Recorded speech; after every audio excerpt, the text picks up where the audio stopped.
Hi guys, welcome back to my channel. My name is Charlotte and this is Charlotteshelves, and I aim to upload fortnightly bookish related content for you. Today I've got a massive haul video for you. It's probably the first time I've ever done something like this on my channel. I've got a massive box of books here that I want to share with you today. I went to 66 Books, which is a book warehouse in Hemel Hempstead. If you've not heard of 66 Books before, go check out my previous video because I made an entire vlog of what our trip there was like, tips and tricks, and especially at the end of the video, my bestie and I sort of had a chatty, what was our experience of it and our review of it like. And in there we gave you some good advice if you do intend to go, especially if you don't live locally. There needs to be a tiny bit of planning. It's not a shop that you can just pop into, you kind of have to book, and there's lots of things that go on a bit, but it's fabulous and it's definitely worth it. I've got the box that I've had to pop down because it's heavy down here, and I want to go through that with you. And then recently I've got some more books that were gifted to me by two friends, and so I think we are close to 25-30 books maybe in this haul, which is ridiculous. For me it is as well. Like, I'm largely a minimalist in a lot of areas of my life, and the only exception to that is book buying and book owning.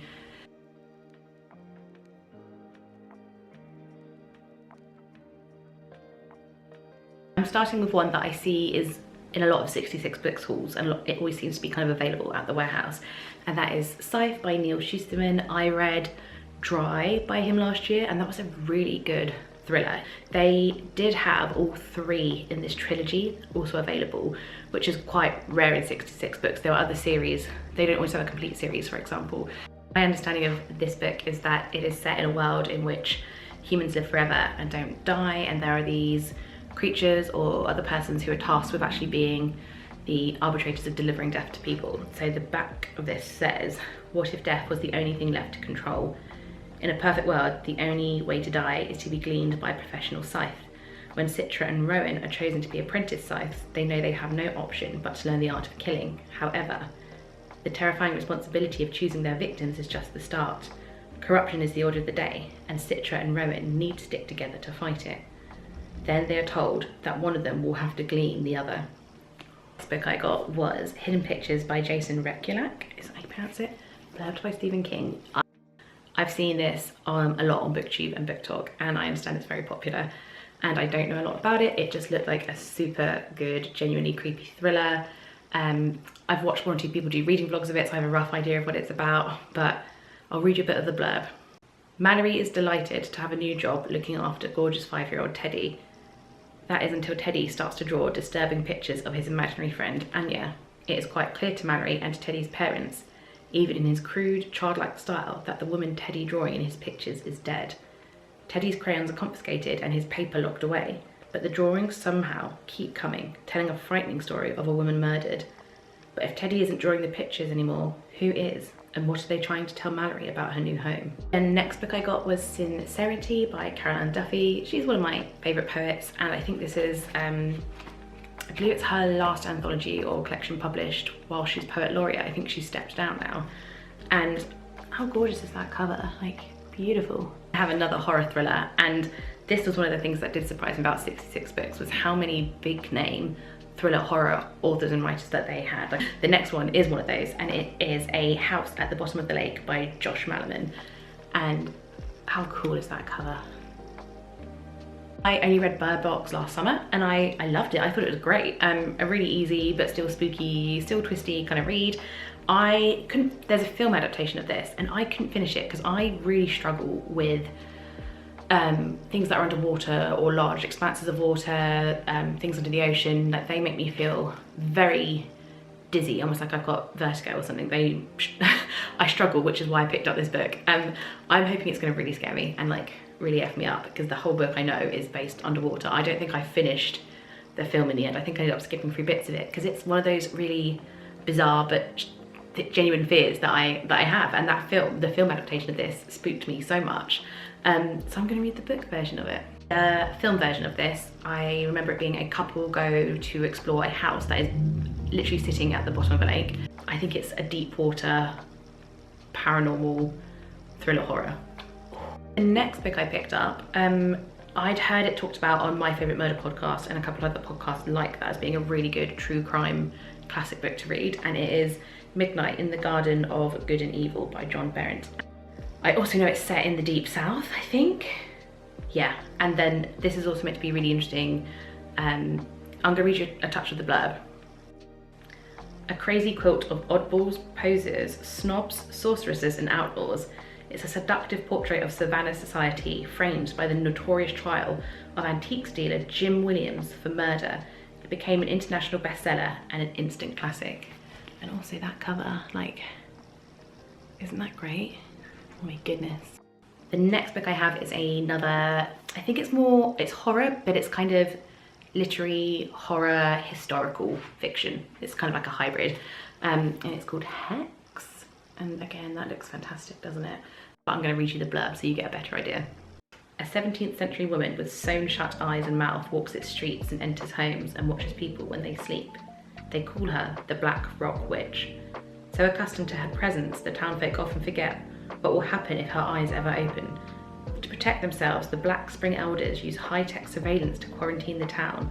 Frustrated with the lockdown, the town's teenagers decide to break the rules and go viral with the haunting. But no one foresees the dark nightmare that awaits them all. It just looks so atmospheric. Next up, I have a copy of Gone Girl. I read this, I think in 2015, and I adored it. My copy got damaged, and I was really happy to get a cover that was like the same as the copy that I owned originally. This is just gonna go straight on my shelves. I've been tagging books that I want to reread in my bookcase recently with like a post-it note, rather than stacking everything on my TBR in some of my books, and just to kind of mentally flag up to me like, oh, I do fancy rereading that, but I still have new books on my TBR that I need to get to as well. This is one of those thrillers that I always recommend to people who, if they're new to reading or they want a good thriller, I always say for me this is like an A-star thriller. That this kind of sets the standard. I just love Gillian Flynn's writing. Next we have a book I'm really excited for, which is Sundial by Catriona Ward. Last year, or maybe 2 years ago now, I read The Last House on Needless Street, and that was so effing good. I was more than happy to pick this up. This is a gorgeous edition. I believe it is also another sort of psychological thriller. Lots of the reviews on the back are also by quite good company that have recommended her.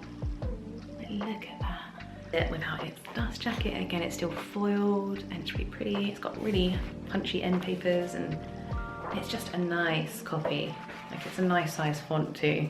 I'm going to read you a bit of the blurb. It says, "You can't escape the desert, you can't escape Sundial. Rob fears for her daughters, for Callie, who collects tiny bones and whispers to imaginary friends, for Annie because she fears what Callie might do to her. Rob sees a darkness in Callie, one that reminds her of the family she left behind.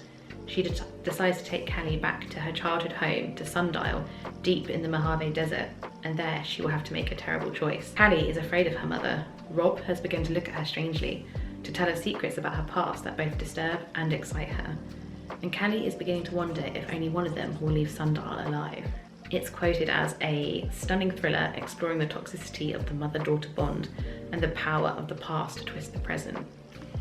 It's also worth noting that this hardback is RRP £15, and with the 70% off at 66 books, it would have come out at about £4.50, and I think that's incredible because I don't buy a lot of hardbacks. Well, I don't buy a lot of books new, really. 66 books is a treat in that regard. But for that to be £4.50, I'd pay that for a second-hand hardback, brand new at Oxfam Books. Like, that's my go-to kind of second-hand bookshop. And this is just brand new and in gorgeous condition. Like, so amazing. My next item is another true crime book. This is When Dogs Don't Bark, a forensic scientist's search for the truth by Professor Angela Gallup. I had heard this recommended on a number of true crime podcasts and in the sort of true crime community, and this is meant to be a sort of iconic, in more recent years, true crime non-fiction work. Going to read you a touch of the blurb to give you a flavour for it. Professor Gallup has been a forensic scientist for more than 40 years. During her career, she has helped to solve thousands of cases, correct some serious miscarriages of justice, and exonerate innocent people. In this gripping memoir, Professor Gallup revisits some of her most fascinating and intriguing investigations, including the deaths of Stephen Lawrence, Rachel Nicholl, Damilola Taylor, and Italian banker Roberto Calvi. From the crime scene to the courtroom, When the Dogs Don't Bark is a compelling and powerful story about a life spent searching for the truth. The next book was such a flipping find. I couldn't believe they even had this, because when you go to 66 Books, you're told to, they don't have an inventory of stock as such, so you can't search in advance what's there. They don't know what they're going to have. The stock rotation is really high. That's my puppy. And you never know what they're going to have. So to see this there was such a surprise and a delight. It's one of my favourite books. It's a 40th special edition of The Wasp Factory by Ian Banks. This is such a messed up, weird, twisty, dark noir, kind of just such a creepy book. My edition got damaged, and I had one that was almost identical to this, the same sort of like artwork, and this special edition is a glorious hardback. Like, these end papers are unreal. Look at that. And that kind of gives you a sense of the tone and the type of book that it is. I would go in blind. Like, if you love thriller, horror, dark, creepy, messed up, everything, all those sorts of tick boxes, or you're like a spooky girly, go in with this. Like, a lot of people put this on their list of like weirdest or most disturbing reads, and on my recent video I was considering including this, but I felt like this is more subtle. Like, this is literary fiction, I would say, more so than straight up horror. So I went with books that packed more of just a sucker punch to the gut, but this would be up there. Like, the top blurb on this says, "Read it if you dare." There is still more. We are still going.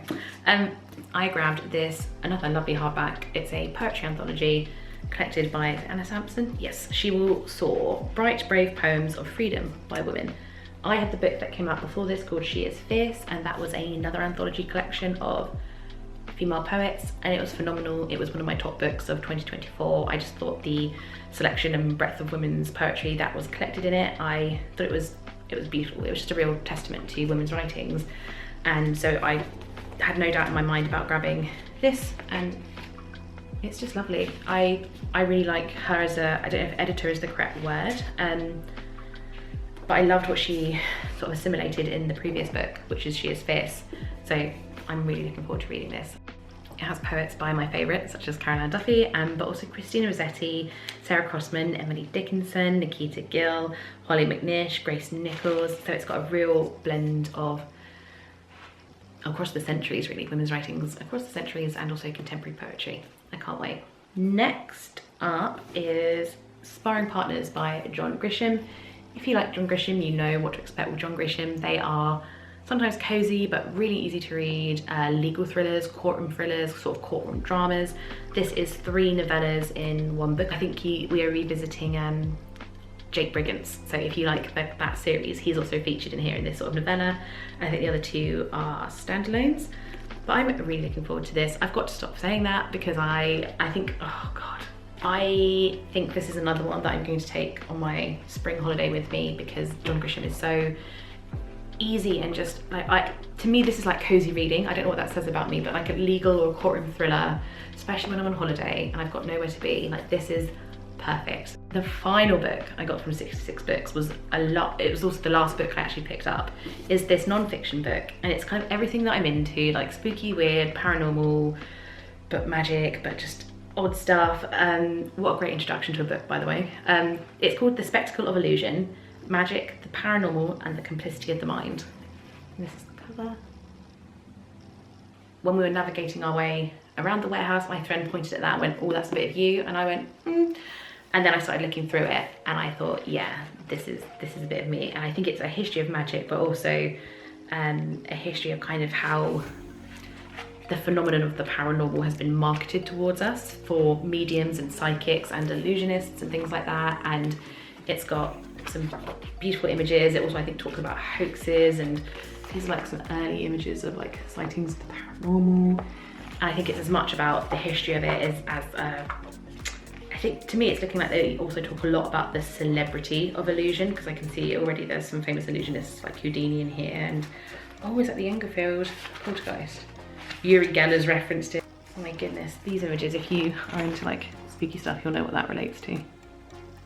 That was my haul from 66 Books. I now want to share with you the books that I've been so lucky to have recently been gifted. So let's start with those. These are all from one friend, so I thought I'd run through those quickly. The Life I Left Behind by Colette Macbeth. I've just started this. I am told by my friend it's a good twisty thriller. Also on the back it says it's the most affecting psychological thriller published this year by the Irish Times.